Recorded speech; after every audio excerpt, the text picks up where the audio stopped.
Hey everyone, so today we have Brandon on. He has a really cool YouTube channel that's productivity and focus based. So definitely give him a check out if you haven't seen his content already or if you're new to the channel. The first thing I wanted to ask you is what is a big software feature that you would like to see on the reMarkable 3 that could be implemented or changed? Yeah, so for the reMarkable 3, I think one of the great things about the reMarkable ecosystem is that they actually do a good job of supporting tablets that they've done in the past. So I'm hopeful that this won't be unique to the reMarkable 3, but is just something that they can add more generally. But I think the big thing that's missing for the reMarkable currently is indexed document search. So what I mean by that is if you wrote something a few weeks ago and you used a specific word and you can't remember exactly when you wrote about it or what page it's on, it would be really great if you could search for that term and be able to find it. So they have the foundation for this, they just haven't really hooked it up. So there's currently already a search function for the reMarkable that will search across your notebooks, but it only works for typed text. It doesn't work for things that you've written. But at the same token, they also have handwriting conversion that they can do in the cloud.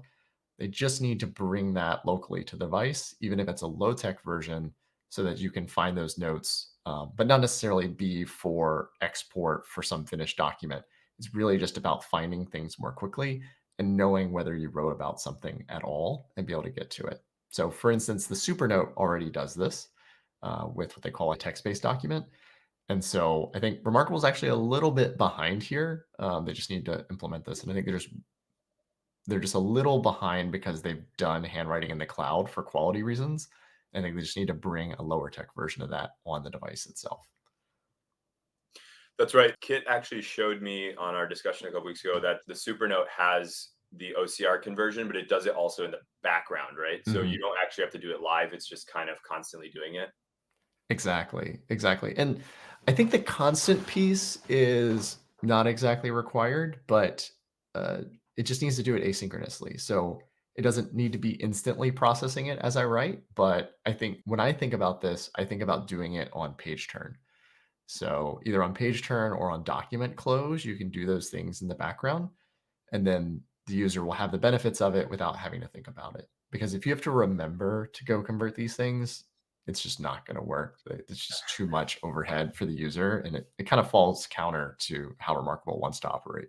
Right. Yeah, it's a cool feature. It definitely, like you're talking about, like I really don't do a lot of conversion on here just Mhm. because it is an active process versus something that's like happening in the background where you would always have access to it immediately. I think that's a lot Mhm. like pretty appealing from my perspective.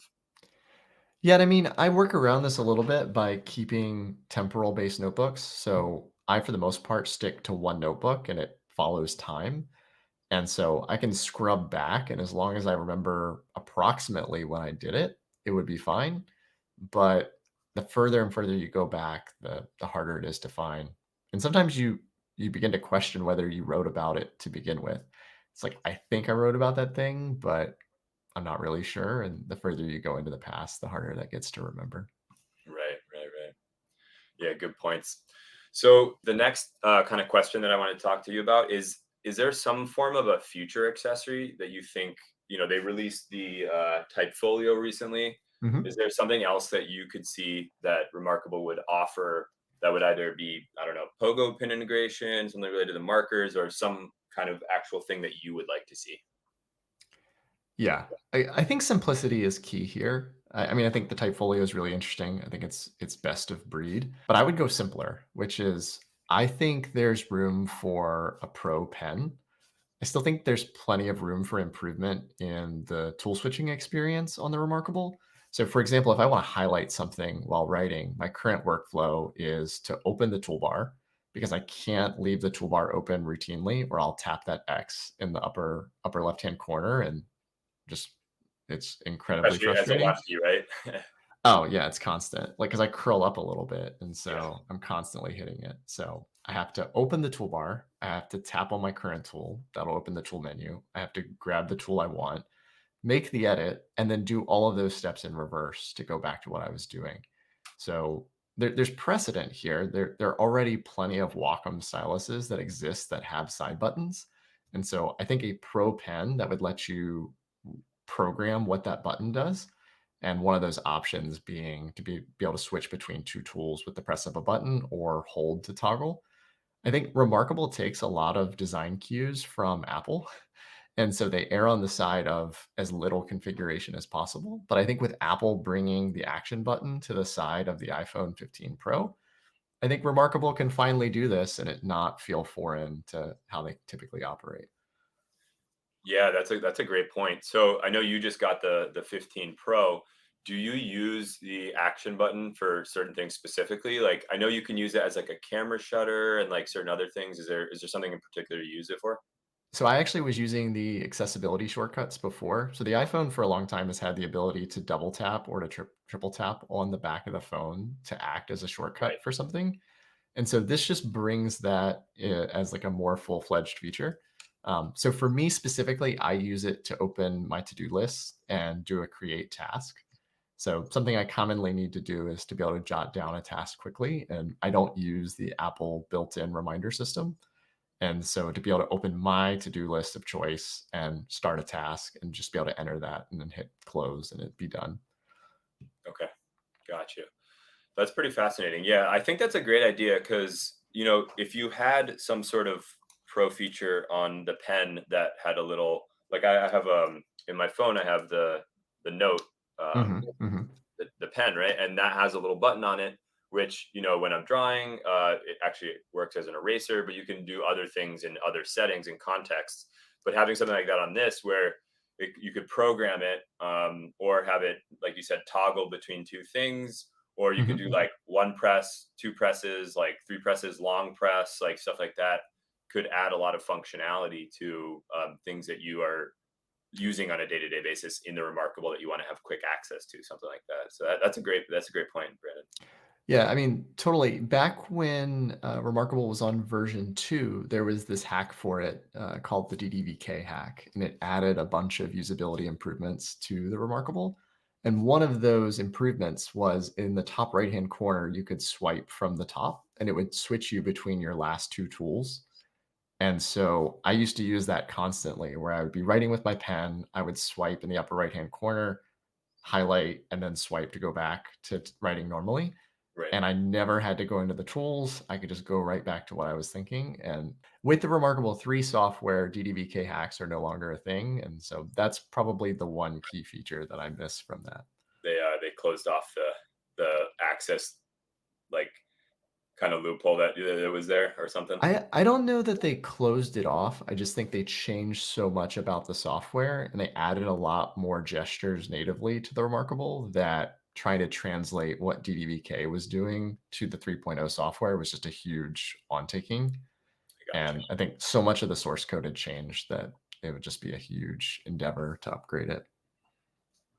That makes sense. Plus, Uh, that guy doesn't get paid and has to put in crazy amounts of yeah, time to do that. yeah, you probably put a lot of effort into that, right? It's Yeah. probably very defeating when you create something like that and then it gets kind of shut down too, I Yeah. It's a lot. imagine. For the kind of last question, I wanted to kind of think if there's some sort of hardware feature that you would like to see on the reMarkable 3, and if so, what are your kind of thoughts, or what have you been thinking about?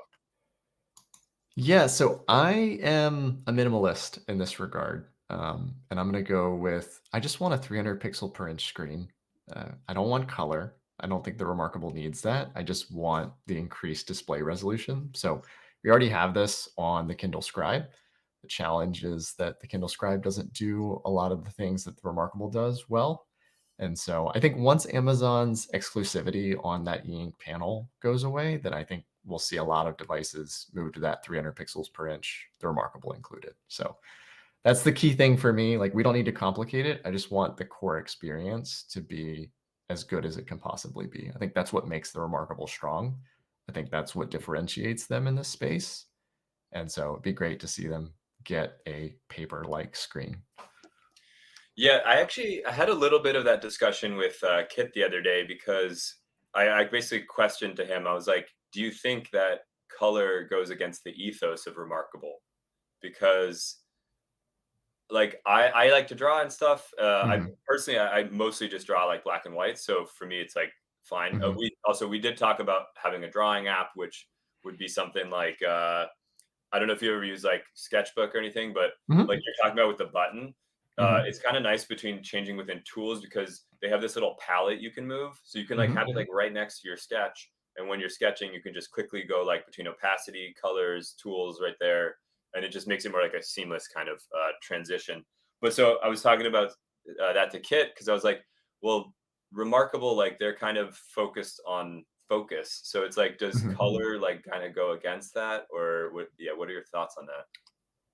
I don't think color necessarily goes against it, but I think the current color e-ink technology creates some challenges for them in the core experience, which That they is wouldn't want to sacrifice on. just black and white writing is not as good on the color display, in my opinion.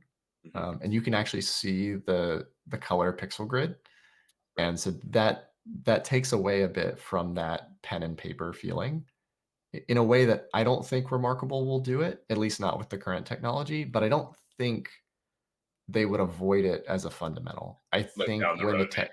I think when the technology gets there, being able to do a legitimate yellow highlight is very on brand for them. Yeah. And I think with that, they get full color. So I don't think they'll implement it in its current iteration, but I wouldn't rule out a color reMarkable in the future. Okay. Very good point. Those are pretty much all the questions I had. Is there anything else you'd like to discuss that you'd like to see, or any thoughts you have? No, I guess I think the key thing is there are a lot of little things that I think contribute to a great reMarkable experience. I mean, I think that's at the core of what makes the reMarkable good today is they get a lot of the little things right, and that helps them with focus. I think there are a lot of little things that they could continue to improve that'll streamline a lot of those things. And I did a dedicated video just on that, which are the 5 key things I'd love to see reMarkable tweak. They're not quite as big as the ones that we called out today, but I think there are a lot of little things that'll Yeah, generate an I watched overall that. better I watched that user video, and it's experience. it's definitely great. So check it out if you haven't. Cool. All right. Just back to the pen. One of the things that I talked to Kid about is like I would love to see an ergonomic pen too. So Mm. this thing is it's it does its job. It's good. I like the eraser feel and like the Mhm. obviously the feel of it. But he showed me the Supernote Heart of Metal pens, Mhm. and those look really cool. So I'm like, they could definitely redesign these or have like some more even more expensive versions that I think a lot of their core user base would still buy into. So speaking of Heart of Metal, actually a video that will be released by the time this video comes out Yeah. is using titanium tips in the reMarkable pen. Oh, very cool. And so actually one of the findings from that video is this feels identical to a Heart of Metal from a writing feel perspective. So like if you Oh, use cool. this on a With the, Supernote, ceramic nib, right? so The the hard metal Supernote has has ceramic nib? ceramic, Yeah, but these for the reMarkable are titanium, but okay. from a feel perspective, they're They feel identical. they feel almost identical. Yep. So, do those have I assume they have longer life. Do they have any effect on the screen? You'll have Like, to in watch terms the of video. okay. Yeah, okay, yeah. Easier, alright, I like it, I like it. I'll definitely check that out. No, I mean, the TLDR is, I didn't find any scratching, Okay. but I That go that into that it was my more main depth concern in 'cause, that video. I wasn't even aware that was an issue, but Kit brought it up to me with the ceramic nibs that you can't it's a Wacom, like, digitizer stylus, but, like, you can't use that on other things because it might scratch it, I think. Is that So I correct? think with the ceramic, that's true, Yeah. and I mean, that's also why, like, reMarkable doesn't do a titanium is because I think they're fearful of scratching, but in my testing of it and lots of other users that I've read in the comments, I think people are really enjoying it, not having any issues, so Okay. I think it's just a safe rather than sorry type scenario where if you have like an incredibly heavy touch when you're writing, maybe you could scratch it. But my experience, I haven't had any issues with it. Okay. That's good to By know. by that I mean in the last 4 days, I haven't had any trouble with it. Yeah. Well, I look forward to, watching that video. Thanks for chatting, Brandon, and, hopefully we'll, link up again soon. Yeah, thanks. It's been great. Alright, bye.